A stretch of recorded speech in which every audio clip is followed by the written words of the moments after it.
Welcome to the Finding Fertile Ground podcast, where I discover stories of grit, resilience, and connection. I'm your host, Marie Gigi, and this podcast is brought to you by Fertile Ground Communications. We help organizations and people discover what makes them special and help them share that with the world. Look us up on fertilegroundcommunications.com. My guest today is Skye Leybold. I met Skye when our kids were in the middle school choir, and we served together on the choir booster board. Skye is living with metastatic breast cancer, and she's not letting it slow her down. Hi, Skye. How are Hi, you doing? Marie. So great to talk to you. It's been a while since we've talked to each other, so I Yeah, really appreciate you being willing to be interviewed. sure thing. So can you tell me about how you are quarantining? What's your quarantine lifestyle, and how has COVID-19 affected you? Well, we're pretty strict in our house because I am immune compromised. Our son, who needs exercise desperately, spends a lot of time out on a neighborhood school field, running and drilling. My husband helps him drill for footwork, for football. And we have a garage weight room. And so they lift a lot in there. My husband is working from home remotely, and we are just kind of at home. The grocery store is really the only thing anybody does, except I go to doctor's appointments. So can you share with our listeners about your life up until a few years ago, before cancer? Well, I grew up close to Portland in the Gorge and Camas, Washington. I needed to get away from small towns when I graduated from high school. And so I just sort of ended up in Portland because I had an aunt here that I could get a little bit of support from, at least emotional support. And eventually ended up in Eugene because I went to the University of Oregon to get a degree down there. I hadn't planned on moving back to Portland when I graduated college, but I was offered a pretty lucrative job for what my degree was. And so I came back and met my husband as a colleague at that job. And that kind of tied me to Portland. And we have just been raising kids. I stopped working when I became a mom, thinking that I would go back to work at least part-time once the kids were settled in full-time school. But I was unsuccessful at finding anything that would be part-time that I would qualify for. And then cancer hit. And so I have not continued to try to work because it's all I can do to manage all my appointments and recover from the treatment every 3 weeks. And so I will not be employed again. How do you feel about that? Is that a difficult thing to swallow? In some ways, it's difficult because I feel the need to contribute financially to our household, even though my husband says that's not something I should be worried about. And just to have my own identity outside of being a mom. But at the same time, it's also a bit of a relief because I interviewed for so many jobs where as soon as they'd figure out that the experiences that were on there were voluntary, people would actually laugh at me Really? and say, Wow. so you really think you're qualified for this job? And it would be like a secretary of a school or something. And Wow. how am I not qualified for that? I worked as a transportation planner for 4 years before I became a mom, and I organize our home and all these things that you know very well. But it was always men, and they would always just be very condescending, and that would be the end of the interview. And so in a sense, it's a relief to not have to experience that anymore. That makes a lot of sense. So can you tell us about your experience with cancer? I know that when we first met, you had just finished your first bout with cancer. Yes. How long's it been now? I guess I know I was trying to remember that too. 6. Yeah, it's been 6 years ago. Uh, I went in at the age of 41 for my first just routine mammogram. I was of the age. And it came back that I actually already had cancer. Oh my God. It was a small tumor, very, very small. I was actually considered stage 0, but the options I was given for how to deal with it, one involved getting bilateral mastectomies, and that's it. And the other option was to have a lumpectomy and radiation, and then potentially a lifetime of taking a drug that would be a hormone inhibitor. And so I opted for the simple solution of the bigger surgery so that I didn't have to go forward with, hormone treatment and radiation and all that, thinking it would be simpler. I was a mom, so I didn't want to have lots of extra downtime. I wanted to be able to just do the surgery, recover from it, and move forward, which is what I did. And so for 3.5 years, I thought I was done with cancer, that it had been a blip on my screen. I kept saying cancer doesn't define who I am. It's just one part of my experience. And I just really felt really positive about just living my life without worrying about it. But then at 3.5 years, it came back with a vengeance. It came back completely metastasized in my liver and all over my spine. And it just rocked my world. It was devastating and heartbreaking to learn. Mm-hmm. Is that an unusual story that somebody has stage 0 and then it goes to metastasis? That fast, yeah. I was told I had a 1% chance of the type of cancer that I had returning at all. Wow.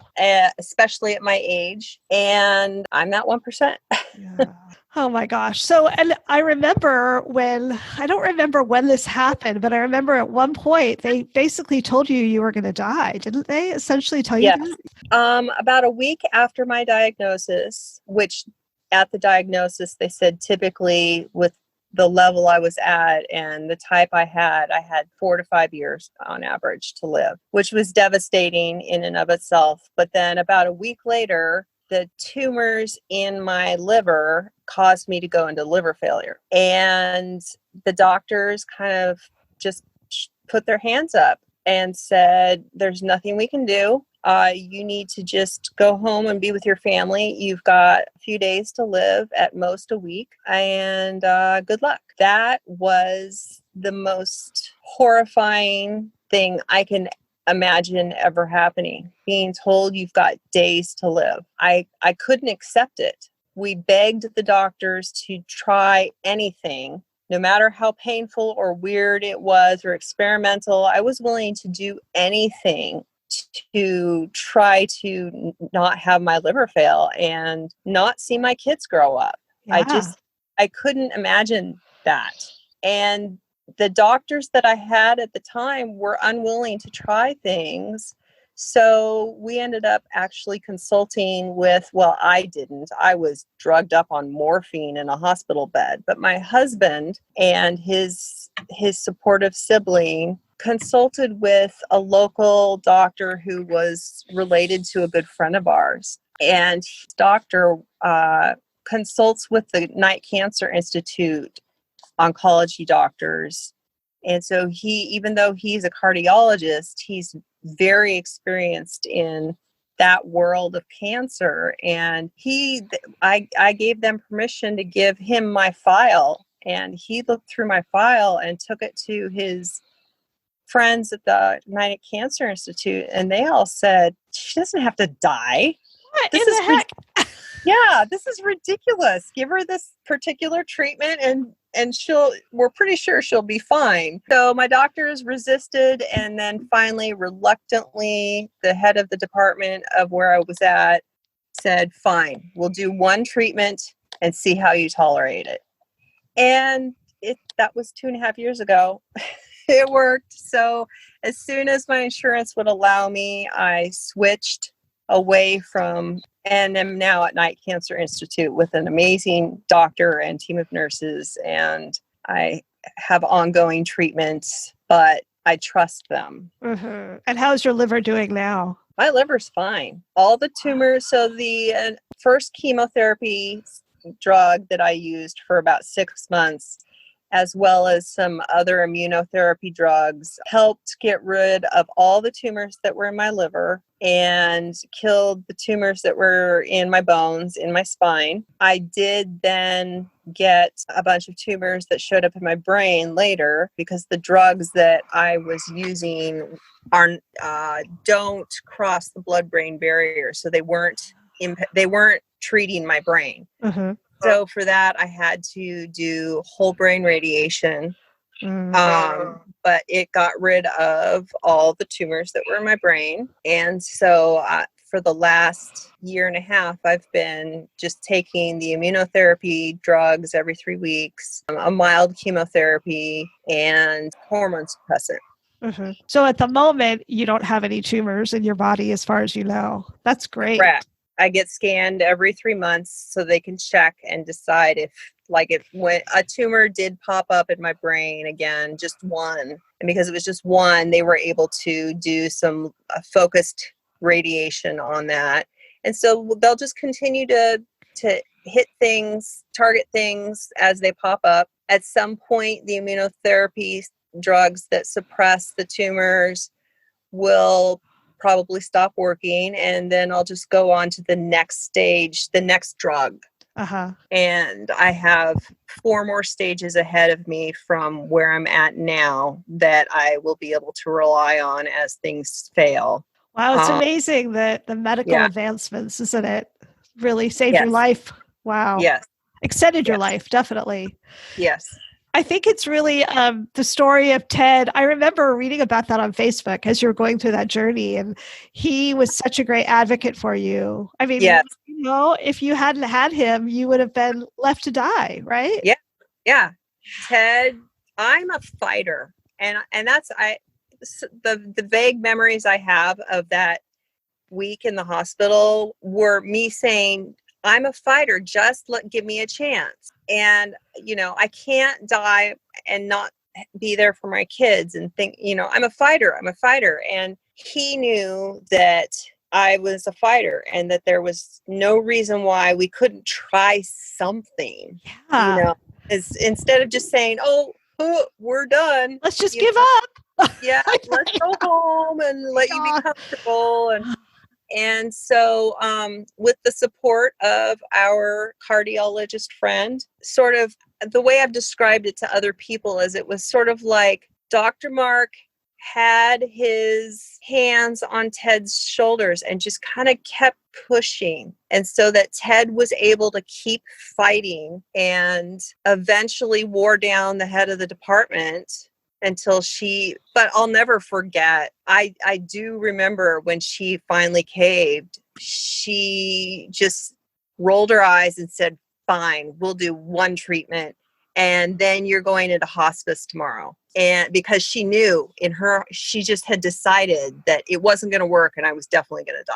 And that it made me so angry and so determined to live. Wow. And do you think that they now see how wrong they were? Well, I don't see them. I don't know.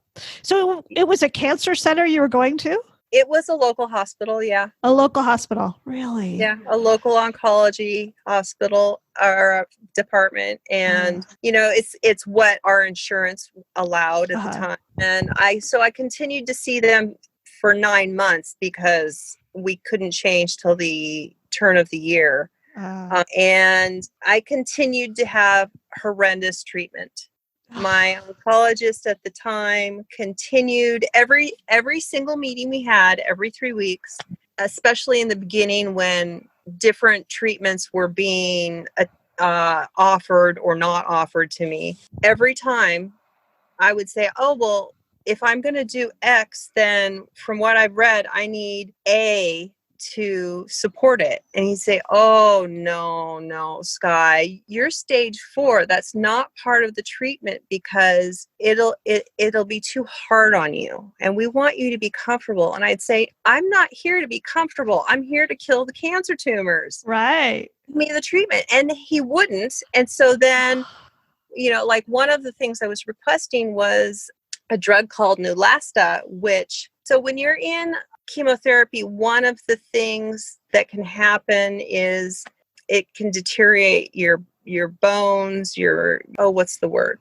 The marrow in your bones. And so if you get this particular shot called Neulasta before your treatments, then that it can kind of prevent that from happening. Because if your bone marrow is being destroyed, then your white cell count goes down and you're more likely to get infections, and it's just really dangerous. And he wouldn't give me the Neulasta before the first treatment because it was going to make my joints ache. And I said, I don't care if the joints ache. Wow. Like, if this will keep me alive, more alive or alive longer, then I'll do it. And he was like, no, you're stage 4. It's not part of the protocol. And so I had the first treatment and my immune system immediately crashed so hard that I had to be hospitalized in an isolation ward for 9 days before I finally threw a fit and said, I'm checking myself out if you guys don't let me out here, because I couldn't see my kids. And the whole point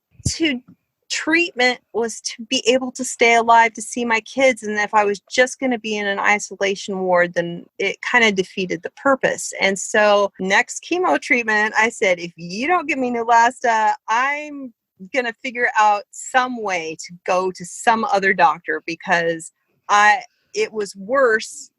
I would rather be stuck in bed or on the couch with achy joints than isolated in the hospital. That defeats the whole purpose. And so he very reluctantly gave me that drug. And it was just, that was the way it was the entire time that I had, the whole 9 months that I had to be with him. My husband and I had to prepare for every 3 weeks going in and having a meeting with him, knowing we had to fight for the next thing. Every single time it was, oh no, you're stage 4. We don't do that. That's not part of the protocol for stage 4 people. And it was just so, we didn't want to have to fight the doctors as well as the disease. So finally on January 1st, we were able to switch insurance. It's been wonderful. I have wonderful care. I'm very pleased with every encounter with doctors and nurses and everyone. Wow, what a story. I didn't know you had to fight your doctor so hard. Yeah, it was shocking. Thank goodness you're a fighter. Yes. Yes. Wow, that is amazing. Yes, you did. I mean, I remember when I had, Chris, my oldest son, was a 24-weeker, and like 2 days after he was born, a doctor came in and said he has a 50% chance of dying. He has a 50% chance of having major disabilities. And then a well-meaning friend came in and said, all the odds are against him. Oh. And I burst into tears. And was very upset. And I told her to leave. And then I had the nurses write a note on my door that said, think positive thoughts. Yeah. And for me, going through that kind of, that was my crisis. And I really felt like I had to have hope. Yes. Yes. I mean, and I think that some of the doctors, and probably similar to your doctors, they want to manage your expectations. They want you to know everything that, that could happen.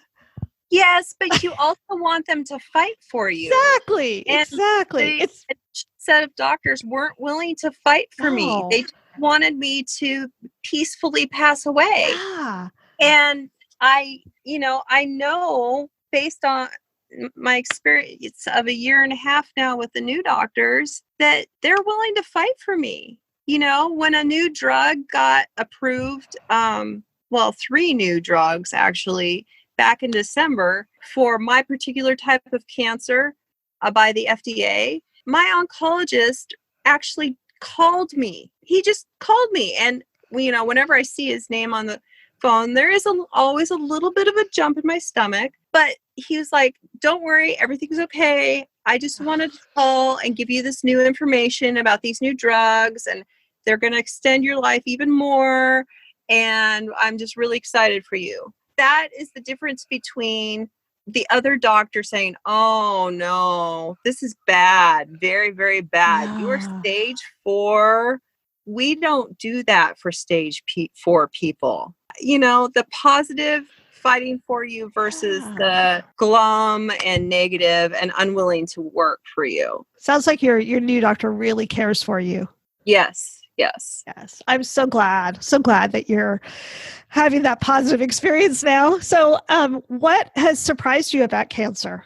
I didn't know how long it would take to recover. On one hand, my recovery from each of these different treatments has been longer and harder than it would typically be because I spent the first 3 months of this in a hospice bed. Prior to the liver failure, I had been a strong, fit person. But then by the time I got out of that hospice bed and my liver was sort of recovered at that point, but not fully, I immediately went into chemo and, my body just wasn't strong enough to kind of cope.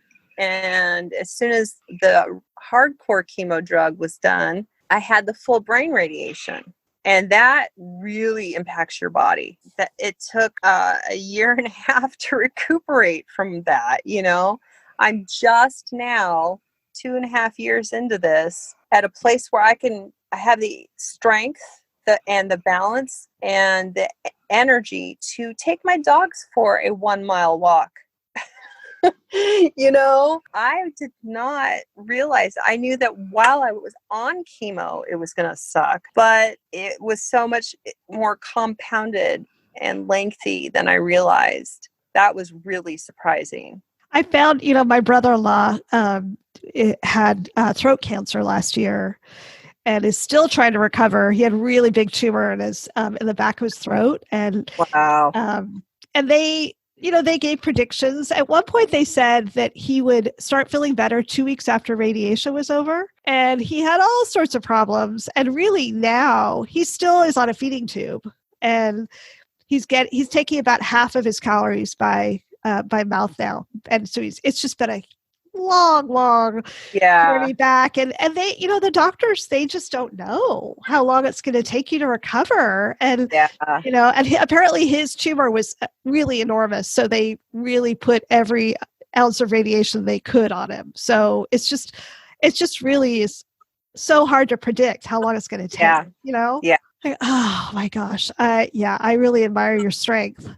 So, what have you learned about yourself and what have you learned about your family during this experience? I was shocked and humbled at the way my immediate family and what I call my family, the friends that are in my life, and just the greater community here in my neighborhood, my village, the people that I'm not necessarily close to, and even some neighbors that I'd never even met, at how everyone rallied around us, around me. I couldn't ask for anything too great, and several people would volunteer to then take care of whatever that was. And we were provided with home-cooked dinners for as long as we needed, rides for the kids. People came and walked our dogs. I mean, it was overwhelming in an amazing way at how everyone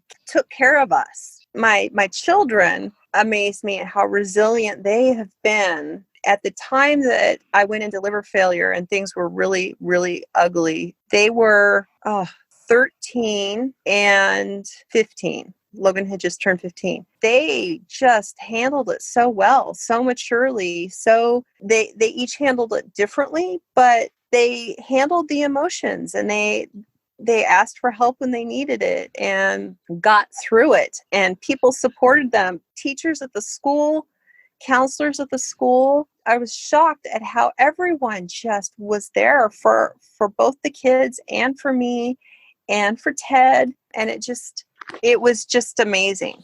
And I didn't realize how much love was in my life.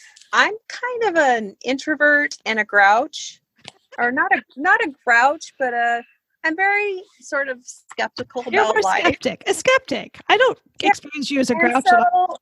so I kind of thought that a lot of the people that were around me were just sort of putting up with me because they had to, right? Right. Because I was a volunteer at the schools and I was their neighbor and our kids played together. And now I know just how much so many of them love me, Oh. love my family. And it that changed me. Mm-hmm. I mean, the fear of death changed me in some ways, but then all the love and support changed me in other ways, in such amazing, good ways. That's wonderful. I experienced the same thing with the NICU Yeah. experience as well. And speaking of that, I'm wondering whether you have been able to find a community of other people who are living with metastatic cancer. Because I feel like I got a lot of support knowing other parents who were going through the experience. Right. So before I got the second diagnosis, when I was just someone that had experienced, stage 0, and had my mastectomies, I had gotten to know a small group of women, not through one of the hospital support groups, but just people that we had found each other. Like 2 of them were friends and they both had cancer, and then they each knew one other person that had cancer, so they invited them to coffee, and it slowly grew into a group of, I don't know, 8 or 10 women who all had an experience with a low level of cancer and mastectomies and lumpectomies, and some of them had radiation and some had chemo, and we would meet and chat once a month. And so one of the other women in the group also had, or before I did, she had stage 4. And so when I had my second round with it and it was back, she immediately pulled me into a small group of, I think there's 5 women that all have metastatic breast cancer. Both groups were part of that family that that was so helpful in numerous ways when I was really hurting. Wonderful. Yeah. I feel like you really can get that kind of support from other people who are experiencing the same thing. It's very difficult to duplicate that in any other environment. So, yes. So you are incredibly strong and resilient. And, when you were predicted to have, die from liver failure, you were a fighter. What do you think gives you that strength? Oh, how did you get shaped into this kind of person that you were so strong and such a fighter? I'm not sure. My childhood wasn't really full of love, and I turned out completely normal. I spent my whole childhood and teen years just surviving and figuring out how to thrive on my own. And once I was a young adult, my whole goal in life was to create my own loving network. I didn't really have those words for it, but that's what I was doing, was connecting with people that were kind and loving. That's how I ended up with the wonderful husband. And I've just always been a hard worker. I think that when you're given nothing, you either strive for nothing or you strive for everything. And so my way of reacting just happened to be that I was striving for everything. And so I've put myself through college and just worked for everything I had. And I've just always done that. Every goal I ever set for myself, I fought for it. Abandoning my children at such a formidable age just wasn't acceptable. I could not leave them right at that time when hormones were flying. And my big fears were that my dying while they were teens would cause them to veer off the track of the solid foundation that Ted and I had been giving them, and make them decide, not to go to college, not to finish high school, or whatever. All the terrible things that a parent thinks of for their kid, that are worries about that could happen for their kids. I didn't want something as stupid as cancer to change their life drastically. I didn't want to die and have it be this huge thing. I wanted to see them get through high school. And at that point, until very recently, I didn't dare dream any further than that. I just wanted to be able to see my kids graduate from high school and wave at them as they went off to college. Now I'm able to see more than that. But that was my goal. I could not die before my kids graduated from high school. It was like you had some kind of superhuman strength. Well, the image that comes to mind as you're describing this is fierce mother bear. Yeah. Yeah. That's maybe what propelled you to, because I don't think that all people would have that strength that you displayed there. And also with Ted as well, the fact that you just had that strength and that will to survive, that, it's really amazing. Yeah. I think that positive attitudes and just willingness to work and suffer do impact a situation. It makes me wonder how much, though, and how much of it was just dumb luck that, well, that it all just has been working out so far. Uh-huh. And, well, I'm sure that Ted finding this other doctor who had, that definitely. Yeah. Yeah. There's luck. I don't know if you believe in any kind of spiritual forces. There may be some of that going on as well. And, it's like everything was, all of the planets were colliding or not colliding. They were in orbit. Lined up for me. Yes, they were lined up. Yeah. Yes. So, on a lighter note, how do you like to spend your time? In the last 2 to 3 months, I have suddenly had a great improvement in my overall health, because not only was I weak and didn't have balance and strength and endurance and stuff, but my brain was pretty heavily impacted by all the radiation, and I couldn't read. Oh. I'm a reader. Yeah, me too. My whole life up until this point, I always had a novel and also some science fiction book and something else going, and I was just always reading. So for the first 2 years of this situation, I could not read at all, but now I can. So, and now I have I also couldn't exercise. I couldn't go for walks. I couldn't do anything physical. And now I can. And so I've just been reading so much. And every day I'm out walking my dog. I've done enough seated yoga that now my core is strong enough that I can do regular yoga.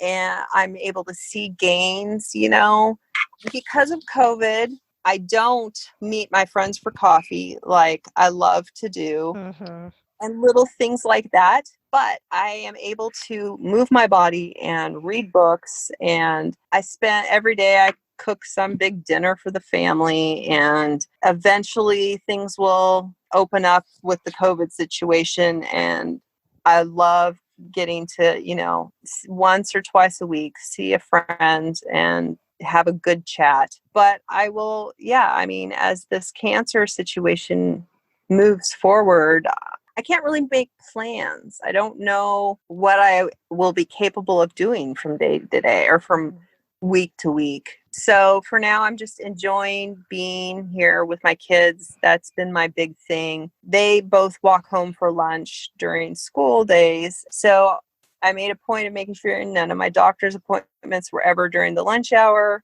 so that I could always be present with them, because I didn't know how many days I would still be able to do that. I just am really enjoying them and helping with those final things of the age they're at, like applying for scholarships and looking at colleges and things like that, studying for their SATs, and just being here as they go through all that, watching Logan play football. And it's great to just be here. I didn't know if I was told I wouldn't be here at this point. And even though I was determined to fight that, I still didn't know if I'd be successful.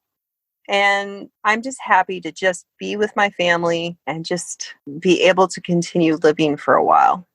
You recently shared an article on Facebook about another woman who had a similar type of cancer, and she had lived with it for 11 years. Yeah, I'm trying to remember the number. It was something like 11. And she had been through my exact experience. Well, not the liver failure part, but she had the exact same cancer that I have. And she has been on the same drugs for treating the cancer that I've been on. And it's just, refreshing to see that, that initial diagnosis of 3 to 4 years or 4 to 5 years, more and more women are going well past that. Right. And that is really encouraging for me. Very encouraging. That's great. Great news.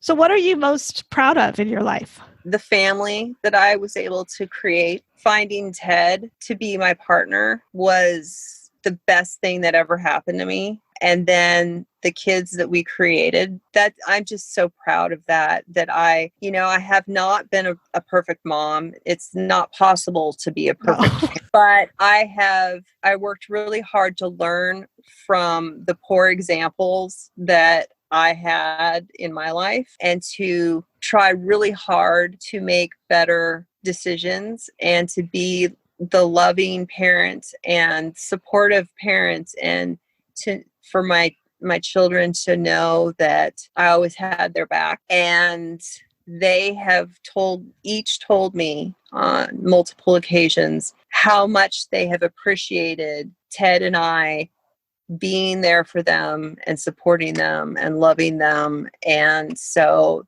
that's definitely the thing I'm most proud of in my life, is being able to break that cycle of what I was given and do better and see two really amazing young adults in front of me now. Yeah, that's wonderful. Congratulations. Thank you. So think about a time recently when you felt great joy. What was happening? Describe the scene. Well, 2 or 3 months ago, I woke up one day and within a couple hours realized that I had tons of energy. I was reading the back of the oatmeal container, looking at serving sizes and things, and realized that I was actually comprehending what I was reading. So I picked up a magazine and tried to read an article, and I was able to comprehend it and retain what I was reading. And I had the urge to take the dogs for a short walk. It was just, I still feel so much joy. I feel like, okay, I do have a bit, most of my life back. Like it's never going to be the same as it was before metastatic breast cancer. The treatments wear me out. At some point tumors are going to come back. And so I'm going to go to a harder treatment, but it's so much now more like my old life as far as what I can do with my right now, with my time right now, that I'm so happy. The things we take for granted, being able to read an oatmeal container. I'm sure that this has given you much more of an awareness about appreciating the little things in life that you weren't able to experience for a while. Absolutely. I so value just being able to walk around my neighborhood, waving at the neighbors, picking up dog poo.